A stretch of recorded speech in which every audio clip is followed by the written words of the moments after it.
I'm Paige Vinaigrette, and I'm here at the Merc in Lawrence, and I'm going to be teaching how to make a simple vinaigrette today. It's not complicated.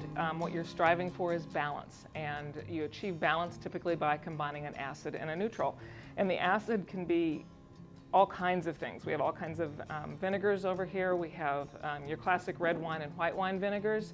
Then sherry vinegar, which is one of my favorites. It has kind of a nutty flavor. It's much stronger. And then balsamic, which everyone's familiar with. It's quite sweet, and it's also very good. And then there's other things that can be added. Citrus juices, mustard, which is also quite acidic. And then the neutral is typically an olive oil of some kind. And this is an extra virgin olive oil. This is a good place to use your nice expensive extra virgin olive oil if you want a forward flavor of olive oil. But you could also use a walnut oil or a neutral oil like a sunflower or a canola oil as well. And so when you try to balance these, there's a classic ratio. The French have come up with ratios for us that help us out. And typically you would start out with 1 part acid, so a tablespoon of acid, to 3 or 4 parts of your neutral. And so that would be 3 or 4 tablespoons of the olive oil, but that's a starting place. As always, you should taste as you go, and to make sure that you are achieving balance to dress your greens. So to begin with, you want to start out by putting a pinch of salt into the vinegar or the lemon juice or whatever your acid is, because your acid is typically a liquid as opposed to a fat, and the salt's going to dissolve more readily in the liquid than it will in the fat. And then you could this would be a vinaigrette, just mixing up the tablespoon with the 3 or 4 tablespoons of olive oil, and that would be the simplest vinaigrette. And when you whisk that together, it's an unstable emulsion. It's immediately going to separate. As soon as you cease agitating, it's going to separate into its oil and its liquid components. And so every time you use it, you have to shake it up again.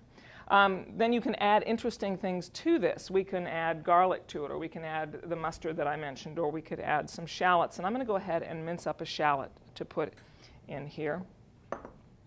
And actually I have 2 little shallots here. Shallots are typically a little larger than this, but we just want to mince this nice and finely. And this, adding a shallot to a vinaigrette is going to add some sweetness. It's going to add a little bit of bite, and it's going to just make it a little bit more interesting on your salad, particularly if you're a person who likes onions. If you're not familiar with shallots, shallots are a member of the onion family, and they have a higher residual sugar content than a standard yellow or even a red onion.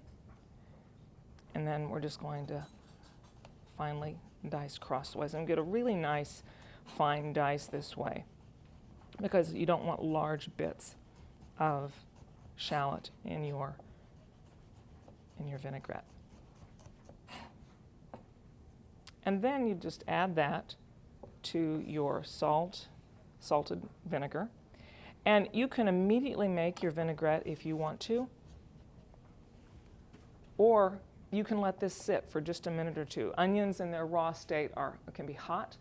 They can have quite a bit of a bite to them, and so by allowing them to sit for maybe 5 minutes in the vinegar, that's going to essentially cook them, and it's certainly going to soften them a little bit. And if you watch this a little bit, you'll notice that the shallots even begin to change color as they soften.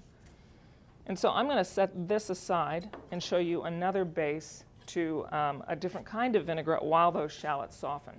So here I have some red wine vinegar and a little bit of mustard. And mustard is one of my favorite additions to a vinaigrette because it will help that emulsion that I talked about with the other vinaigrette. It will help that emulsion to be a little bit more stable, so you won't have to constantly be whisking or shaking it up every time you want to use it. It will hold briefly. And I'm also going to put a little bit of garlic in this one. And if you want to put garlic in a vinaigrette, instead of mincing it up, it's nice to smash it to a puree, because if you smash it to a puree, then it's completely smooth when it goes in there, and you won't have bits of raw garlic in your dressing. So this is a clove of garlic that I have cut in half, and I've removed the green germ. We're in the middle of winter right now, and so the garlic is, we're getting ready to go into the growing season, and so garlic is starting to sprout, and that sprout's bitter, and you want to get rid of it if you're not going to be cooking the garlic. So I want to flatten the garlic first, and then begin to mince it up. And mincing it up sort of randomly, just to get it into uniform pieces. And as soon as it's fairly broken up, I'm going to add a pinch of salt.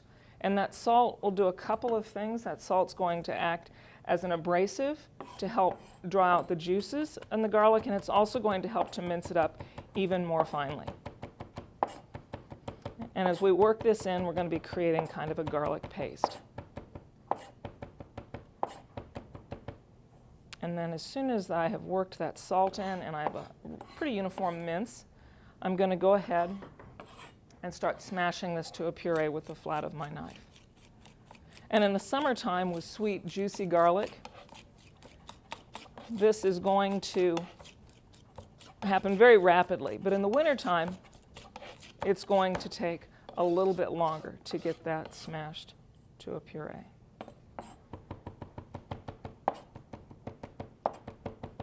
So I have that into a nice puree. And if it still seems a little bit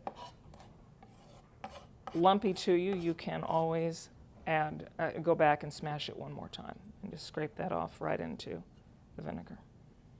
Okay, so I'm going to go back to my first one now, which is just vinegar, and this is actually, I'm using in this case, I'm using sherry vinegar in this one.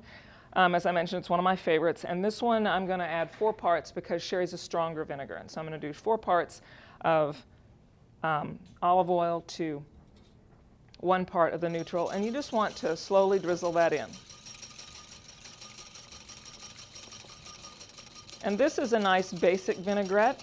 It would be good on this time of year on a citrus salad, maybe with some salty olives or something, or some shaved fennel. But you could also just, this is a basic enough vinaigrette, but this is the kind of vinaigrette that you could mix up, put it in your refrigerator in a jar, and keep it in the refrigerator, and then you have sort of a house vinaigrette anytime you just want to toss some greens in a salad. And you'll notice as this sits, it's going to separate. And so the minute that I want to use it again, I would need to agitate it in some way, whether whisk it or shake the jar or whatever it is.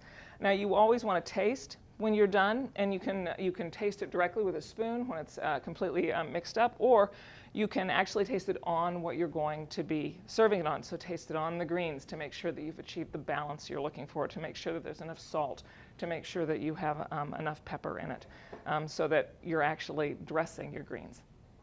Okay, then the next one, I'm going to go ahead and mix up this one that has the mustard and the garlic in it.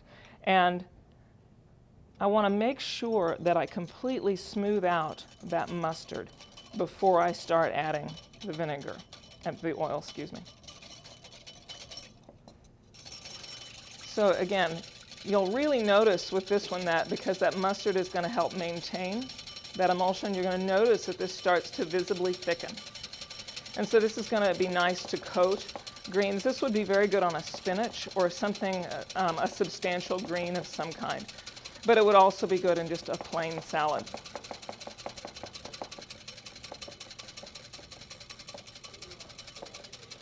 And there are some lettuces, spinach is actually a really good example, that will take a stronger vinaigrette. And so you might want to use less of your neutral and more of your vinegar to accentuate the taste of the spinach.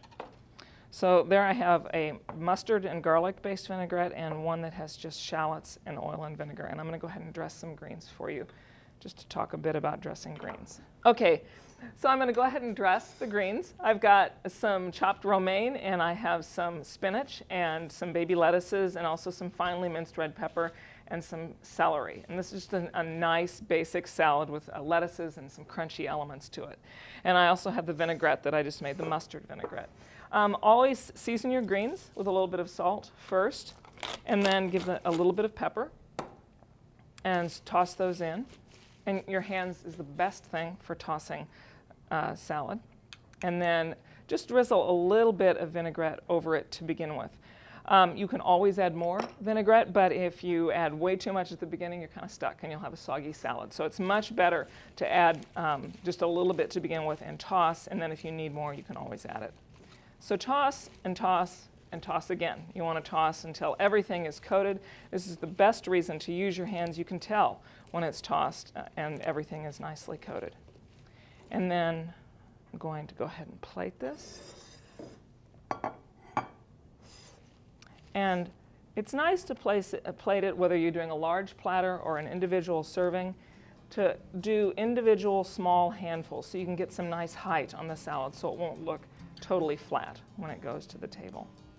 And always when you're plating a salad, you'll notice in the bowl that all of the good stuff, the interesting bits that you've added, goes to the bottom, and that's convenient because you can then sprinkle those right over the top where they look really nice.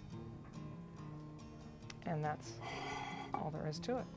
And we hope that we've given you a taste today of the kinds of things that we teach here at the Merc. Basic cooking skills, things that you can do at home to improve the quality of the food that you prepare and your enjoyment of preparing that food. So we hope to see you at the Merc.